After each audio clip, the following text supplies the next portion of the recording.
ભરૂચ જિલ્લા ભારતીય જનતા પાર્ટી દ્વારા તિરંગા યાત્રાનું આયોજન કરવામાં આવ્યું હતું, જેમાં મોટી સંખ્યામાં ભાજપ અગ્રણીઓ અને કાર્યકરો સહિત પ્રજાજનો જોડાયા હતા। સ્વતંત્રતા પર્વની ઉજવણીના ભાગરૂપે હર ઘર તિરંગા અભિયાન ચલાવવામાં આવી રહ્યું છે, જે અંતર્ગત ઠેર ઠેર તિરંગા યાત્રા યોજાઈ રહી છે। ત્યારે ભરૂચમાં ભારતીય જનતા પાર્ટી દ્વારા તિરંગા યાત્રાનું આયોજન કરવામાં આવ્યું હતું। આ તિરંગા યાત્રાનો પ્રારંભ શહેરના લિંક રોડ પર આવેલ માતરિયા તળાવ ખાતેથી કરવામાં આવ્યો હતો, જે શક્તિનાથ થઈ સ્ટેચ્યુ પાર્ક પર પહોંચી હતી, જેમાં મોટી સંખ્યામાં લોકો જોડાયા હતા।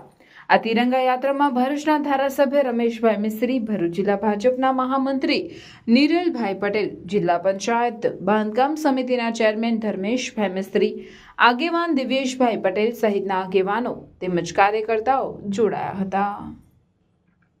આ અભિયાનને મજબૂત કરવા માટે, ઘરે ઘરે પહોંચાડવા માટે, પ્રત્યેક વ્યક્તિઓને આ અભિયાન સાથે જોડવા માટે અને દેશભક્તિનું પ્રચંડ વાતાવરણ ઊભું કરવા માટે આજે ભરૂચ શહેર ભારતીય જનતા પાર્ટી યુવા મોરચા દ્વારા ભોલાવના જિલ્લા પંચાયત સીટના કાર્યકર્તાઓ બધા ભેગા થઈને માતરિયા તળાવથી એક વિશાળ તિરંગા રેલીનું આયોજન કર્યું છે, જે ચેનલ નર્મદાની નીચે સ્ટેચ્યુ પાર્ક ખાતે પૂર્ણ થશે।